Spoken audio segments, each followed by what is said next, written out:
Hello friends, हमारे इस channel बच्चों की क्लासेस में आप सभी का स्वागत है। आज मैं आप लोगों को सोलर सिस्टम के बारे में बताऊंगा। कल सोलर सिस्टम के 10 अति महत्वपूर्ण प्रश्न बताए थे, लेकिन आज मैं सोलर सिस्टम को फिगर को दिखाकर आपको बताऊंगा कि सोलर सिस्टम कैसे काम करता है। तो आइए हम लोग वीडियो को स्टार्ट करते हैं।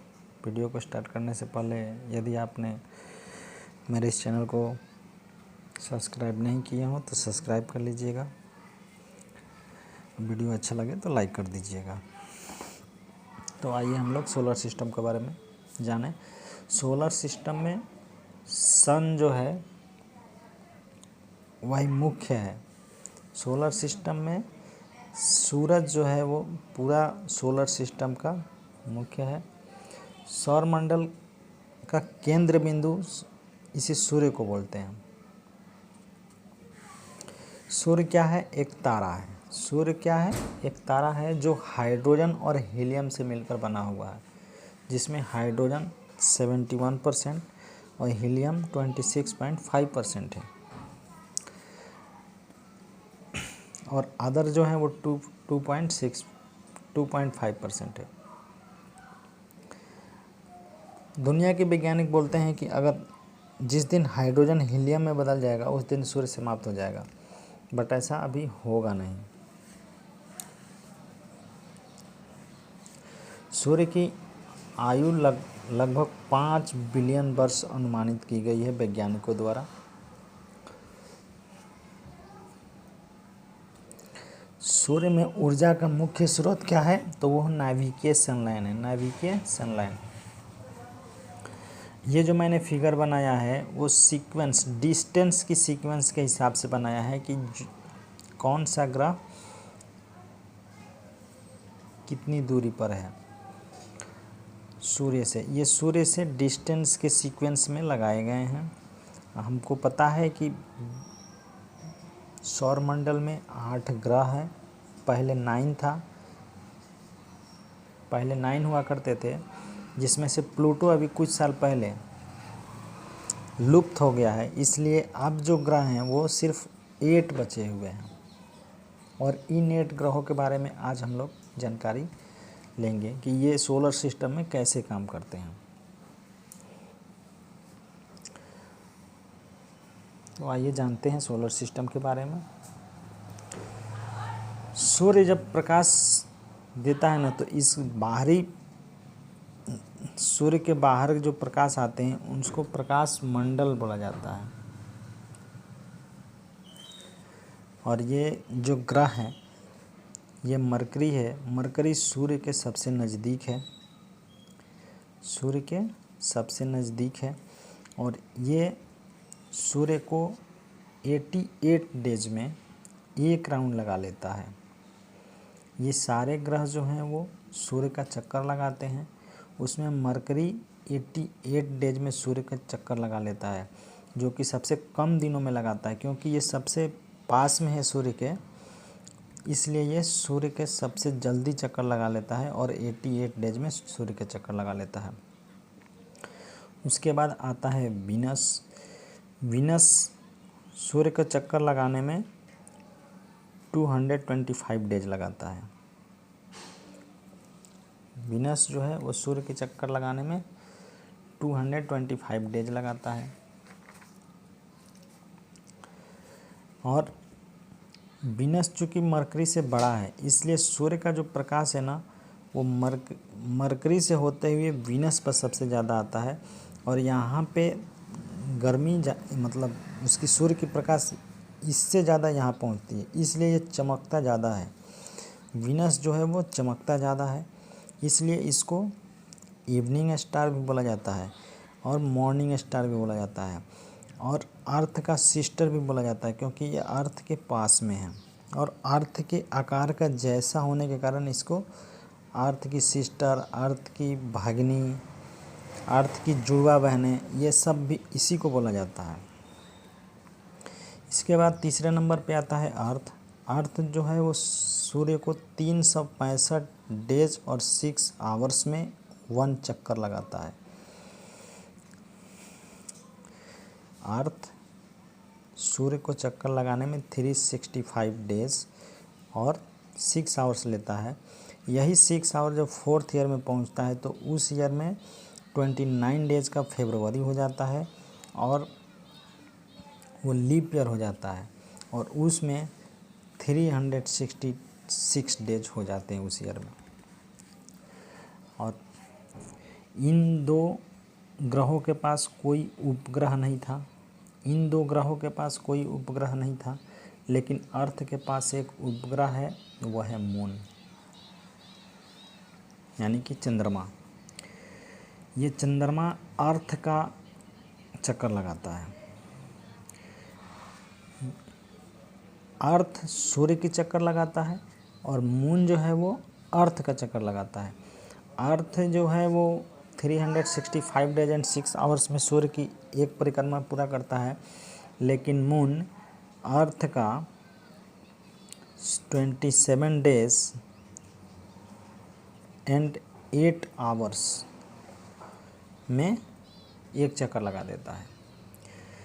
इन तीनों के सर्किल के कारण ही पृथ्वी पर सूर्य ग्रहण और चंद्र ग्रहण लगते हैं। जब चांद, चूँकि ये सब चक्कर लगा रहे हैं पृथ्वी सूर्य की और चांद पृथ्वी की, जब सूर्य और चांद सूर्य की चक्कर लगाते लगाते पृथ्वी मान लीजिए ऐसे में हो गई और चांद चक्कर लगाते लगाते ये मून हो गया, तो ऐसी जब स्थिति बनती है ना कि मून बीच में आ गया और सूरज पृथ्वी नीचे हो गई, तो ऐसे स्थिति में सूर्य ग्रहण लगता है। लेकिन जब यही विपरीत होता है, यानी कि पृथ्वी बीच में आ जाती है, चांद नीचे हो जाता है, तो उस स्थिति में चंद्र ग्रहण लगता है। तो आप समझ गए होंगे कि चंद्र ग्रहण कब लगता है और सूर्य ग्रहण कब लगता है। चंद्र ग्रहण जब लगता है जब पृथ्वी सूर्य के बीच में होती है। पृथ्वी चांद और सूर्य के बीच में होती है तो चंद्र ग्रहण लगता है, और चांद सूर्य और पृथ्वी के बीच में होता है तो सूर्य ग्रहण होता है। ये वेरी क्लियर हो जाना चाहिए आप लोगों को। अब आती है मार्स। मार्स जो है को लाल ग्रह भी कहते हैं और ये भी सूर्य की चक्कर लगाता है, और ये सूर्य की चक्कर लगाने में 687 डेज लेता है। ये सूर्य की चक्कर लगाने में 680 डेज लेता है। मंगल ग्रह अपने अक्ष पर 25% झुका हुआ है। पृथ्वी अपने अक्ष पर 23.5 डिग्री झुकी हुई है, लेकिन मंगल अपने ग्रह पे 25 डिग्री झुका हुआ है। झुकाव की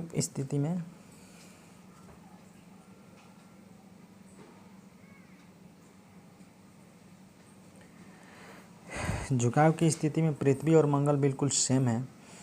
इसलिए आप लोग कहा जाता है कि पृथ्वी के बाद अगर कोई जीवन संभव है कहीं पर तो वह है मार्स। ठीक है। इन चारों के बाद एक क्षुद्र पट्टी पाई जाती है। ये क्षुद्र पट्टी भी सूर्य के चक्कर लगाते हैं। इसमें से कभी कभी चक्कर लगाते लगाते जो छोटे छोटे टुकड़े होते हैं वो पृथ्वी से आकर्षित होकर पृथ्वी की तरफ चल देते हैं, और ये पृथ्वी के जब वायुमंडल में प्रवेश करते हैं तो घर्षण के कारण ये ब्लास्ट हो जाते हैं।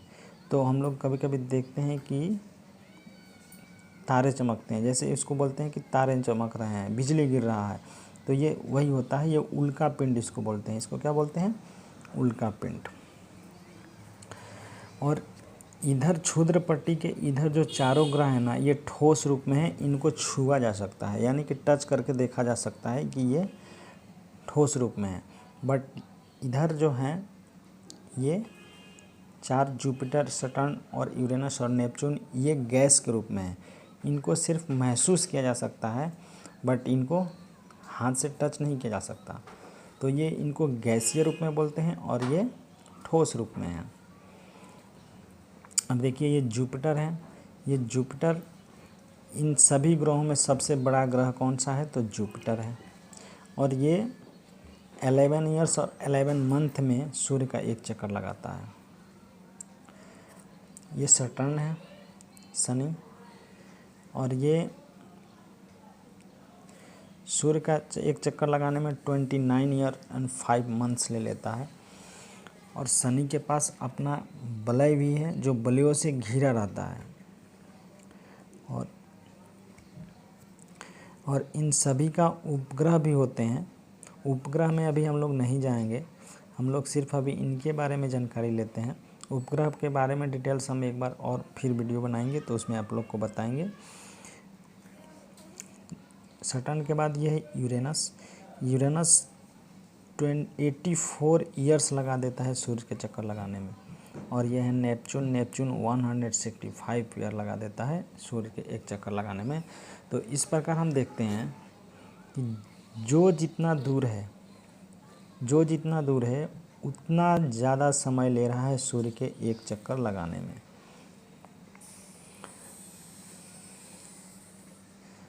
तो ये हमारा था सीक्वेंस डिस्टेंस के अनुसार। अभी हम साइज के अनुसार बना के रखे हैं कि साइज के अनुसार सोलर सिस्टम में कौन सबसे बड़ा और कौन सबसे छोटा है। तो साइज में सबसे बड़ा जो सौर मंडल में जो सबसे बड़ा है ना, 1 नंबर पे आता है जुपिटर। ये ग्रहों में सबसे बड़ा ग्रह है। 2 नंबर पे आता है सटर्न, 3 नंबर पर यूरेनस, और 4 नंबर पर नेपच्यून, 5 नंबर पर अर्थ, 6 नंबर पर वीनस, 7 नंबर पर मार्स और 8 नंबर पर मरकरी। ये साइज के अनुसार है। साइज में सबसे बड़ा जुपिटर, दूसरे में सटर्न, तीसरे में यूरेनस, नेपच्यून और अर्थ।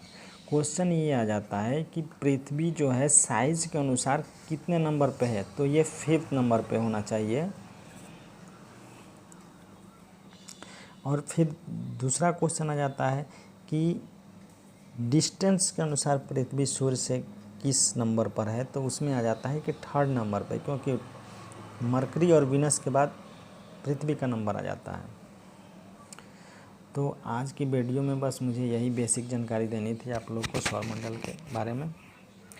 अगर ये मेरा वीडियो आप लोग को अच्छा लगा हो तो लाइक कीजिएगा। Thank you friends.